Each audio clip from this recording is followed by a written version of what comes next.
தேவனுக்கு மகிமை உண்டாவதாக. இந்த காலை வேளையிலே அருளுரை துளியின் வாயிலாக உங்களை சந்திப்பதில், தேவனுடைய வார்த்தையை பகிர்ந்து கொள்வதில் நான் மிகவும் மகிழ்ச்சியுள்ளவனாக இருக்கிறேன். பிரசங்கி புஸ்தகத்திற்கு நேராக நாம் நம்முடைய கவனத்தை திருப்பிக் கொள்ளலாம். இந்த பிரசங்கி புஸ்தகத்தினுடைய நோக்கத்தை நாம் சரிவர அறிந்து கொள்ள வேண்டும் என்று சொன்னால், ஒரு தேவனுடைய மனிதர் இவ்விதமாய் சொல்லியிருக்கிறார்: இந்த பிரசங்கி புஸ்தகத்தினுடைய முன்வாசலை விட இதனுடைய பின்வாசல் அது மிகவும் முக்கியமானது.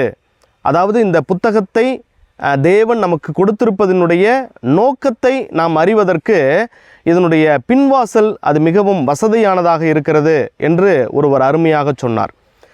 ஏனென்று சொன்னால், இந்த புத்தகத்தினுடைய ஆரம்பத்திலே நாம் உள்ளே நுழையும் பொழுதே நாம் என்ன வாசிக்கிறோம்? 1ஆம் அதிகாரம் 2ஆம் வசனத்திலே, மாயை மாயை எல்லாம் மாயை என்று பிரசங்கி சொல்லுகிறான் என்பதாக நாம் பார்க்கிறோம்.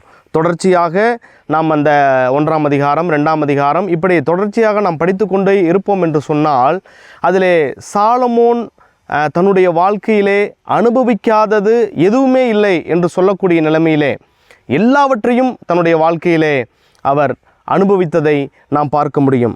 முக்கியமாக 2ஆம் அதிகாரத்தை நாம் எடுத்துக்கொள்வோம் என்று சொன்னால், 4ஆம் வசனம், நான் பெரிய வேலைகளை செய்தேன், எனக்காக வீடுகளை கட்டினேன், திராட்சை தோட்டங்களை நாட்டினேன், எனக்காக தோட்டங்களையும் சிங்கார வனங்களையும் உண்டாக்கி அவைகளில் சகல வகை கனிவிருட்சங்களையும் நாட்டினேன். இப்படி சொல்லிக்கொண்டே வரும்போது 8ஆம் வசனத்தில் இப்படி சொல்கிறார்: வெள்ளியையும் பொன்னையும் ராஜ சம்பத்தையும் மாகாணங்களில் உள்ள பொருட்களையும் சேகரித்தேன். இப்படி சொல்கிறாரு. 10ஆம் வசனம் பாருங்கள்: என் கண்கள் இச்சித்தவைகளில் ஒன்றையும் நான் அவைகளுக்கு தடை பண்ணவில்லை, என் இருதயத்துக்கு ஒரு சந்தோஷத்தையும் நான் வேண்டாம் என்று விளக்கவில்லை. நான் செய்த முயற்சிகளிலெல்லாம் என் மனம் மகிழ்ச்சி கொண்டிருந்தது, இதுவே என் பிரயாசங்கள் எல்லாவற்றினாலும் எனக்கு வந்த பலன் என்றெல்லாம் சொல்லக்கூடிய இந்த சாலமோன் இறுதியில் என்ன தெரியுமா சொல்கிறாரு?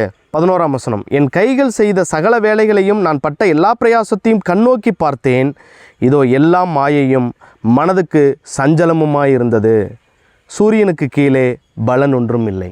இப்படி தன்னுடைய வாழ்க்கையிலே எதையுமே விளக்காமல் தான் ஆசைப்பட்ட எல்லாவற்றையும் நிறைவேற்றக்கூடிய வசதி வாய்ப்புகள் இருந்த இந்த சாலமோனுடைய வாழ்வு இறுதியிலே அதையெல்லாம் திரும்பி பார்க்கும் பொழுது அது மனதுக்கு வேதனையாக இருந்தது, அது எல்லாம் மாயையானது என்று சொல்லுகிறதை நாம் பார்க்கிறோம். அப்படியானால் இந்த புத்தகத்தினுடைய 12ஆம் அதிகாரம் 13, 14 ஆகிய 2 வசனங்களை நாம் பார்க்கும் பொழுது அங்கே அவர் சொல்லுகிறார்: காரியத்தின் கடைத்தொகையை கேட்போமாக, தேவனுக்கு பயந்து அவர் கற்பனைகளை கைக்கொள், எல்லா மனுஷர் மேலும் விழுந்த கடமை இதுவே, ஒவ்வொரு கிரியையும் அந்தரங்கமான ஒவ்வொரு காரியத்தையும் நன்மையானாலும் தீமையானாலும் தேவன் நியாயத்திலே கொண்டு வருவார் என்று சொல்லி பிரசங்கியாகிய இந்த சாலமோன் சொல்லுகிறதை நாம் பார்க்க முடியும்.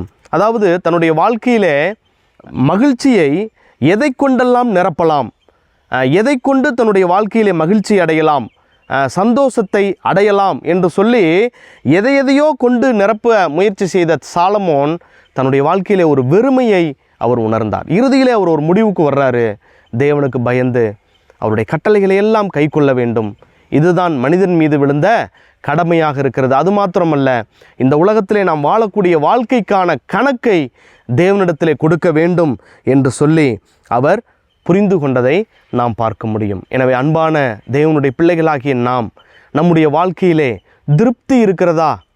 சாலமோனுக்கு பார்த்திங்கன்னா திருப்தியே கிடையாது. தன்னுடைய வாழ்க்கையிலே தேவனுக்கு பயப்படுவதை விட, தேவனுடைய கட்டளைகளை கைக்கொள்வதை விட அவர் தன்னுடைய வாழ்க்கையில் தன்னுடைய மனம் போன போக்கிலே, கண் போன போக்கிலே வாழ்வதையே அவர் தெரிந்து கொண்டார். ஒரு திருப்தி இல்லை சாலமோனுக்கு. நம்முடைய வாழ்க்கையிலே நாம் எப்படிப்பட்டவர்களாக நாம் காணப்படுகிறோம்? புதிய ஏற்பாட்டில் பவுல் சொல்கிறாரு: காணப்படுபவை எல்லாம் அநித்தியமானது, காணப்படாதவைகளோ நித்தியமானவைகள். எனவே இந்த உலகத்திலே நம்முடைய வாழ்க்கையில் இந்த உலகத்தை விட்டு நாம் கடந்து போகும் பொழுது நாம் எல்லாவற்றையும் விட்டு விட்டு செல்லக்கூடியவர்களாக நாம் காணப்படுகிறோம். தேவனுக்காக நாம் என்ன செய்திருக்கிறோமோ, அவருடைய நாம மகிமைக்காக நாம் என்ன செய்திருக்கிறோமோ அது மாத்திரம் நம்மோடு கூட நித்தியத்திலே வரக்கூடியதாக காணப்படுகிறது. எனவே நம்முடைய வாழ்க்கையில் திருப்தி இருக்கிறதா? இப்பொழுது தேவன் என்னை எந்த நிலைமையில் வச்சிருக்கிறாரோ, எனக்கு தேவன் கொடுத்த வேலை, அதற்காக கர்த்தருக்கு ஸ்தோத்திரம். எனக்கு தேவன் கொடுத்திருக்கிற ஒரு எளிமையான குடும்பம், அதற்காக கர்த்தருக்கு ஸ்தோத்திரம்.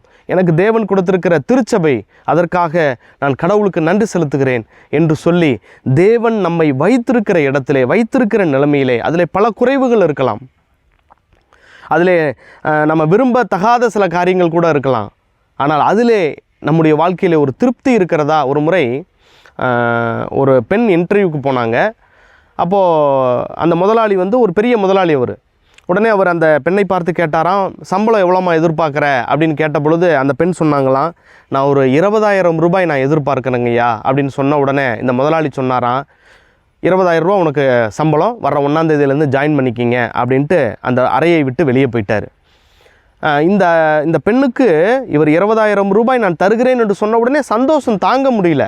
ஏன்னா இவங்க ஆக்சுவலாக கேட்க நினச்சதே என்னென்னா 15,000 ரூபாய் கேட்கலான்னு தான் நினச்சாங்க. சரி, 20,000 கேட்டால் தான் 15,000 தருவாங்க அப்படின்னு தான் அதிகப்படியாக கேட்டாங்க.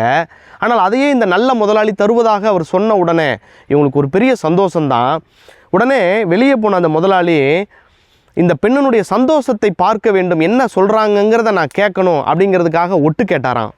கேட்ட பொழுது இந்த பெண் அருகில் இருந்தவர்களிடத்தில் சொன்ன ஒரு வார்த்தை என்ன தெரியுமா? நான் 20,000 கேட்ட உடனே இவர் இது கொடுக்குறேன்னு சொல்லிட்டாரு, எனக்கு அப்படி தெரிஞ்சிருந்ததுன்னா இன்னும் 10,000 ரூபாய் நான் சேர்த்து கேட்டிருப்பேனே, இந்த சந்தர்ப்பத்தை நான் நழுவ விட்டுட்டேனேன்னு சொல்லி விரக்தியாக பேசினார்களாம். நம்முடைய வாழ்க்கையிலும் இப்படி தாங்க. தேவன் கொடுக்குற எதுலேயுமே நமக்கு என்ன செய்கிறதில்ல, ஒரு திருப்தியே வர்றதில்ல. இன்னும் இன்னும் வேணும், இன்னும் வேணும் என்று சொல்லி ஒரு நிறைவடையாத ஒரு நிலைமையிலேயே தான் நம்முடைய மனம் காணப்படுகிறது. எனவே பிரசங்கி புஸ்தகத்தினுடைய அந்த தேவன் நமக்கு கொடுத்ததனுடைய நோக்கமே என்னன்னா, நமக்கு எதை கொண்டும் நம்முடைய மகிழ்ச்சியை நாம் நிரப்ப முடியாது. தேவன் மாத்திரம்தான் நமக்கு இந்த உலகத்தில் மெய்யான மகிழ்ச்சியும் சமாதானத்தையும் தர முடியும் என்பதை நம்முடைய வாழ்க்கையிலே உணர்ந்தவர்களாக ஒரு திருப்தியோடு, போதும் என்கிற அந்த மனதோடு, ஒரு மன ரம்மியத்தோடு கூட நாம் தொடர்ந்து ஜீவிக்க கர்த்தர் நமக்கு வேண்டிய கிருபைகளை தருவாராக. தேவநாமம் மகிமைப்படுவதாக. ஆமேன்.